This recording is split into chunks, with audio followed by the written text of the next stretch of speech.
شوفوا القمر ده.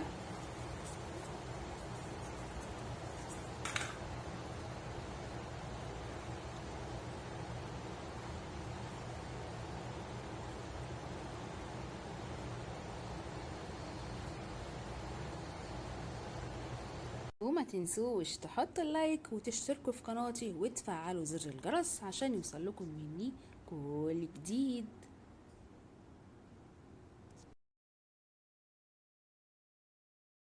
اللهم صل وسلم وبارك على سيدنا محمد وعلى اله وصحبه اجمعين. ازيكم عاملين ايه؟ يا رب دايما تكونوا بخير وفي احسن صحه وفي احسن حال.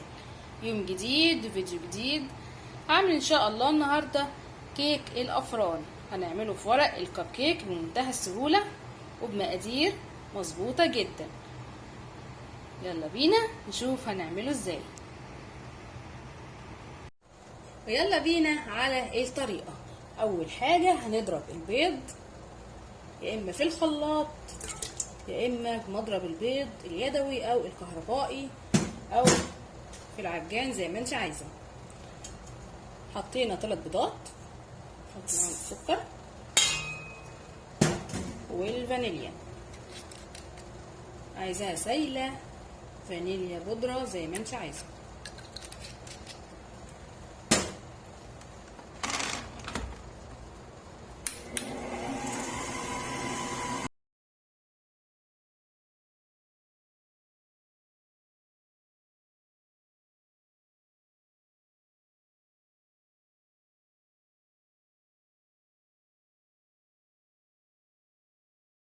بعد ما ضربتهم كويس قوي قوي هننزل بالزيت.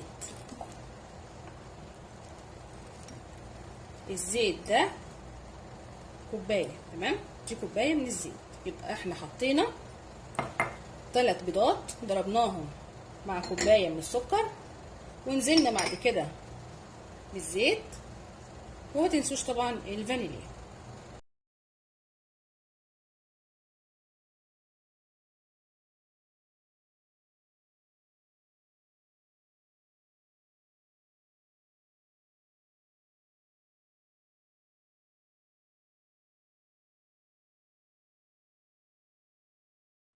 عندي هنا كوبايتين من الدقيق، حطيت عليهم رشه من الملح، نحط عليهم معلقتين من البيكنج باودر.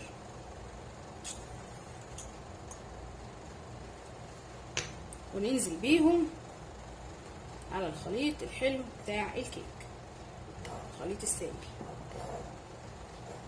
ماشي كده. نحط الدقيق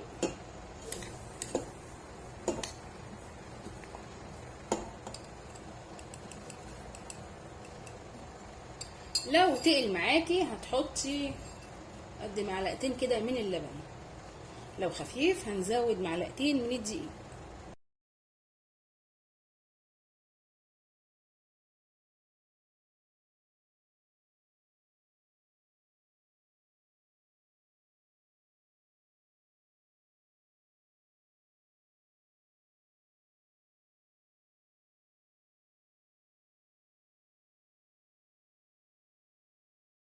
وادي الخليط الكيك جاهز معانا.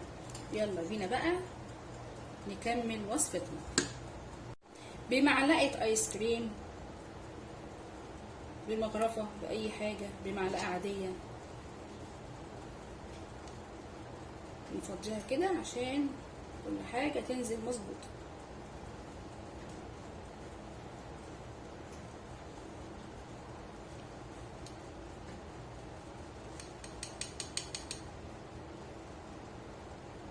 منملاهاش قوي، ماشي؟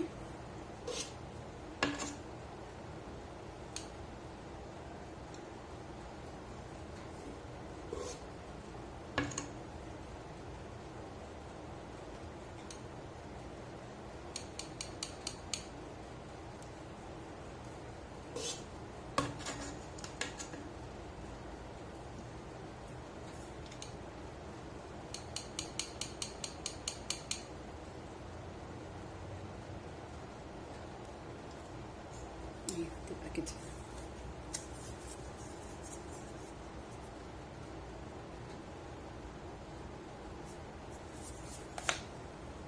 شوفوا ما شاء الله، كوبايتين دقيق عملوا لي 15 واحدة، يعني مشروع مربح 100. يلا بينا بقى نحطهم على الصينية، الرف الوسطاني على 180 درجة.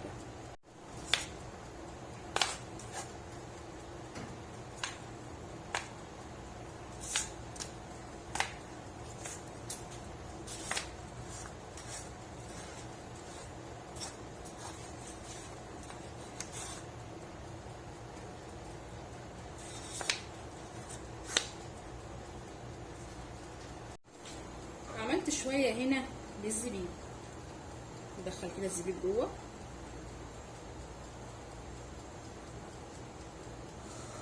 ماشي.